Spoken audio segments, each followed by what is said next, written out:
Francesco Forgioni D'Annunzio nació un 25 de mayo de 1887 en Pietrelcina, Nápoles, en el seno de una humilde familia de agricultores. Desde pequeño, Francesco se mostró distinto a los demás niños, no jugaba con ellos, se aislaba y era muy proclive a enfermar. Cuentan que era tan sensible que cada vez que alguien decía algo malsonante al pequeño, le brotaba de inmediato una lágrima. Parecía destinado a otra cosa diferente de aquel ambiente pobre y embrutecido. Ingresa con 15 años en la Orden de los Padres Capuchinos de Morcone. Nada más recibir el hábito, Francesco deja de existir y se convierte para siempre en el Padre Pío. Es el año 1919 cuando surge por primera vez un sufrimiento que le marcará el resto de sus días. Ayer por la tarde me ocurrió algo que no sé explicar ni comprender. En medio de la palma de la mano apareció una mancha roja de 1 centímetro de diámetro, acompañada de un intensísimo dolor. En la mano izquierda el dolor es mayor, hasta el punto de que todavía sigue atormentándome. Bajo los pies también lo siento. Ahora me queman las manos, los pies y el corazón, como si un hierro al rojo vivo me los acuchillara. En tiempos de la Primera Gran Guerra, las derrotas militares se pagaban. Raffaele Cardona, general en jefe de los ejércitos italianos, había fracasado y se disponía a poner fin a su vida cuando una presencia le disuadió. Un escuálido fraile se materializó en la estancia y le murmuró: vengo de parte de Dios. Él lo sabe todo y lo puede todo. No cometa tal locura. El general Cardona no daba crédito a lo que había ocurrido ante sus ojos. Años después, cuando acudió al convento de Nuestra Señora de las Gracias en San Giovanni Rotondo a conocer a un cura del que toda Italia decía que obraba milagros, resolvió el enigma de aquella extraña aparición. Cuando vio al Padre Pío, supo que estaba ante el mismo hombre que años antes se apareció en su despacho para salvarle la vida. Investigaciones posteriores revelarían que en el mismo momento en el que estaba salvando al general, se encontraba dando misa ante decenas de personas que así lo atestiguaron. El fraile había realizado la primera de las muchas bilocaciones que tendría a lo largo de su vida. La leyenda del capuchino se extendía como la pólvora a la par que sus estigmas a los que la medicina no tenía respuesta. Un día tras otro el Padre Pío abandonaba su celda para oficiar misa con sus castigadas manos protegidas por unos guantes, y un día tras otro los feligreses, primero cientos y luego miles, aguardaban para oírle, tocarle o simplemente verle.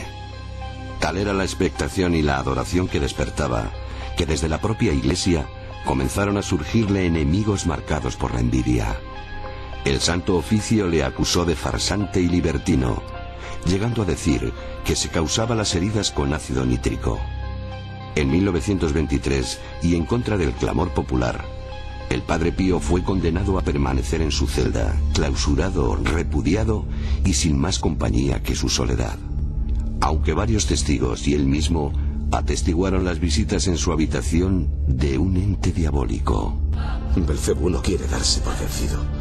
Ha tomado todos los aspectos. Es capaz de presentarse hasta disfrazado de capuchino y con el rostro del más querido amigo. El 16 de julio de 1933, el Papa Pío XI rehabilitaba al fraile. Miles de documentos, testimonios e informes médicos, unidos al grito unánime de sus devotos, obraron el único milagro de los que rodearon su vida, que no realizó él. Por primera vez en su historia, el Santo Oficio renegaba de uno de sus decretos. El Padre Pío era libre 10 años después. Su figura cobró unas dimensiones inimaginables. Sus estigmas, unidos al periodo de confinamiento y a su misticismo, habían hecho de él un mártir, un nuevo Cristo venido a la tierra, al que cientos de miles de personas glorificaban. Los creyentes aguardaban durante días para poder confesarse con él. Inexplicablemente, el fraile entendía todas las lenguas pese a no haberlas estudiado, y era sabedor de todos los pecados de sus fieles, hasta de los que se callaban. Pero no fue lo único que adivinó. Vaticinó la Primera Guerra Mundial y la participación de Italia, y fue más allá, llegando a poner fecha a su propia muerte. Moriré cuando termine en la cripta donde quieren que sea enterrado. El 22 de septiembre de 1968, la obra se consumó. Horas después, el Padre Pío fallecía. Riadas de compugidos fieles acudieron en masa a darle el último adiós.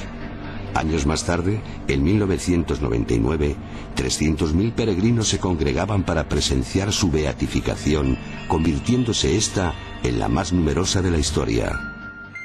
En 2002, Juan Pablo II canonizó a Pío de Pietrelcina gracias a un milagro póstumo.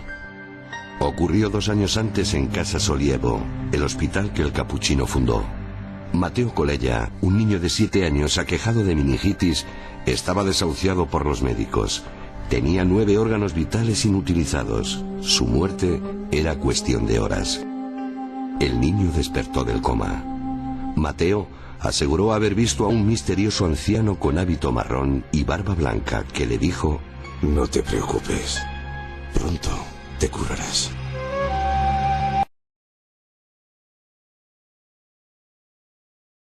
Aún había una gracia más para Joey, mientras se arrodillaba con otras personas para recibir la bendición del Padre Pío. Cuando tuve el accidente aquí, en 1947, perdí el sentido del olfato. Todo esto está suturado. Y esta es una fractura de 3 pulgadas sobre la frente. No solo perdí mis ojos, sino el olfato. Cuando me arrodillé para recibir la bendición del Padre Pío, sentí una fragancia de rosas que provenía de la sangre de sus manos. Al percibirla me sorprendí y me eché hacia atrás contra la pared, con los brazos levantados, así, para protegerme. No sabía qué pasaba. Padre Pío bajó mi mano y me dijo en italiano: Joey, no tengas miedo. Y me tocó así, en el puente de la nariz. Mi sentido del olfato fue restablecido después de estar sin él desde el día del accidente, en junio de 1947, 16 años atrás. Joey estaba lleno de paz y felicidad y no quería abandonar San Giovanni. No obstante, su compañero de viaje le recordó que tenían el compromiso de pasar parte de sus vacaciones en un lugar llamado Garabandal. Cuando Mario me recordó que teníamos que irnos a Garabandal, le dije: Mario, ¿cómo sabemos que es verdad? A lo mejor no es una aparición verdadera. Tal vez es un truco del demonio para hacerme perder las gracias que acabo de recibir. Preguntémosle a Padre Pío. Entonces él dijo: ok. Siempre habíamos tenido una magnífica acogida por parte de los religiosos con los que residía Padre Pío, así que fuimos donde estaban ellos y les dije: quisiera hablar con Padre Pío, ¿es posible? Y el religioso dijo: oh sí, Joey. Hicimos las maletas y volvimos más tarde, ese día, para encontrarnos con Padre Pío en el claustro. Al arrodillarme, le dije al Padre Pío: ¿es cierto que la Virgen se está apareciendo a 4 niñas en Garabandal?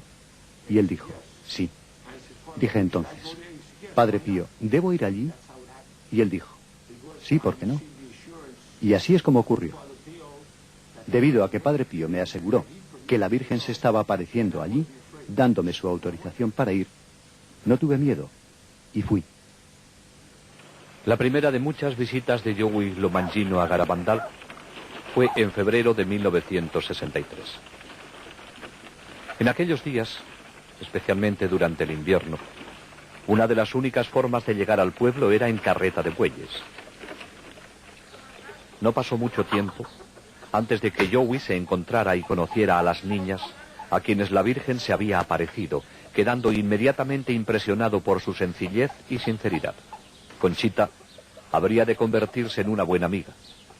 Joey se quedó también impresionado por el mensaje y sintió la necesidad de hacerlo conocer. Misa con sus castigadas manos protegidas por unos guantes, y un día tras otro, los feligreses, primero cientos y luego miles, aguardaban para oírle, tocarle o simplemente verle. Tal era la expectación y la adoración que despertaba, que desde la propia iglesia comenzaron a surgirle enemigos marcados por la envidia.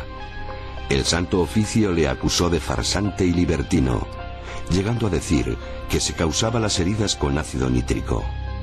En 1923, y en contra del clamor popular, El Padre Pío fue condenado a permanecer en su celda, clausurado, repudiado y sin más compañía que su soledad. Aunque varios testigos y él mismo atestiguaron las visitas en su habitación de un ente diabólico. Belcebú no quiere darse por vencido. Ha tomado todos los aspectos. Es capaz de presentarse hasta disfrazado de capuchino y con el rostro del más querido amigo.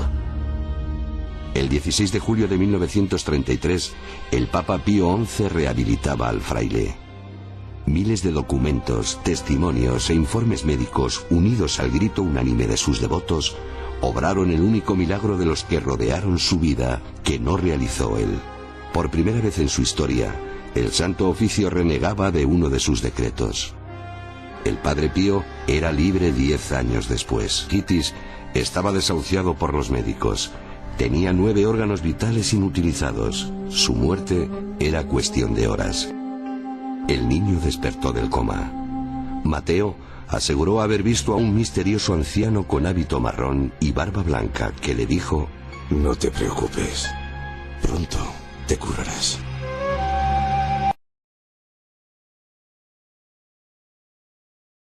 Aún había una gracia más para Joey, mientras se arrodillaba con otras personas para recibir la bendición del Padre Pío. Cuando tuve el accidente aquí, en 1947, perdí el sentido del olfato. Todo esto está suturado. Y esta es una fractura de 3 pulgadas sobre la frente. No solo perdí mis ojos, sino el olfato. Cuando me arrodillé para recibir la bendición del Padre Pío, sentí una fragancia de rosas que provenía de la sangre de sus manos. Al percibirla me sorprendí y me eché hacia atrás contra la pared, con los brazos levantados, así, para protegerme.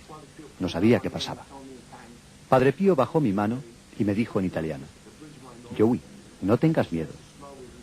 Y me tocó así, en el puente de la nariz. Mi sentido del olfato fue restablecido después de estar sin él desde el día del accidente, en junio de 1947, 16 años atrás. En tiempos de la Primera Gran Guerra, las derrotas militares se pagaban.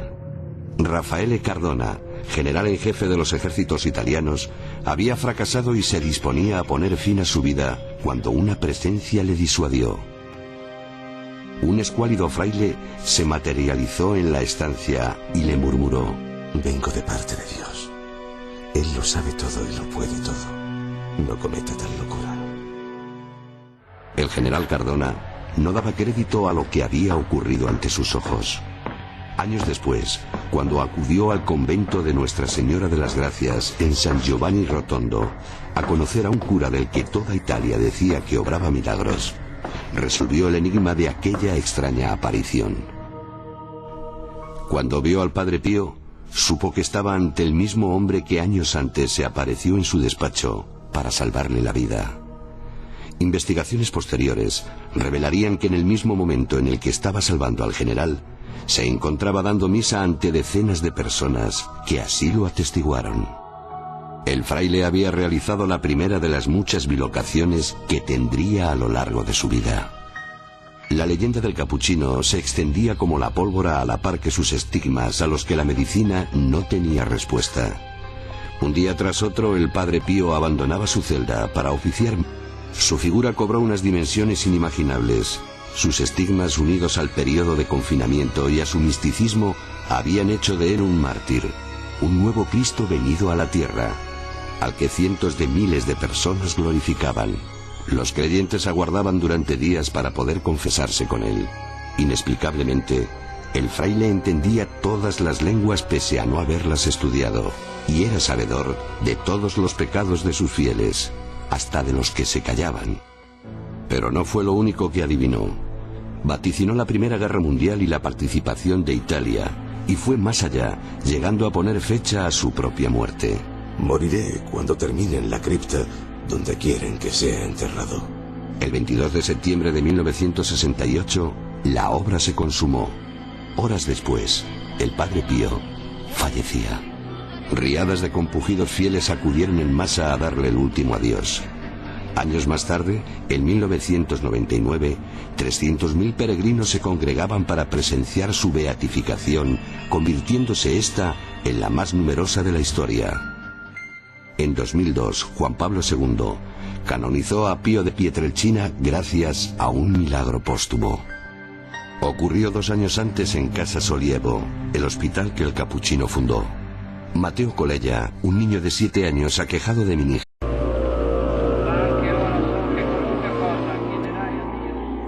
Francesco Forgioni D'Annunzio nació un 25 de mayo de 1887 en Pietrelcina, Nápoles, en el seno de una humilde familia de agricultores. Desde pequeño, Francesco se mostró distinto a los demás niños, no jugaba con ellos, se aislaba y era muy proclive a enfermar. Cuentan que era tan sensible que cada vez que alguien decía algo malsonante al pequeño, le brotaba de inmediato una lágrima. Parecía destinado a otra cosa diferente de aquel ambiente pobre y embrutecido. Ingresa con 15 años en la Orden de los Padres Capuchinos de Morcone. Nada más recibir el hábito, Francesco deja de existir y se convierte para siempre en el Padre Pío. Es el año 1919 cuando surge por primera vez un sufrimiento que le marcará el resto de sus días. Ayer por la tarde me ocurrió algo que no sé explicar ni comprender. En medio de la palma de la mano apareció una mancha roja de 1 centímetro de diámetro, acompañada de un intensísimo dolor. En la mano izquierda el dolor es mayor, hasta el punto de que todavía sigue atormentándome. Bajo los pies también lo siento. Ahora me queman las manos, los pies y el corazón, como si un hierro al rojo vivo me los acuchillara.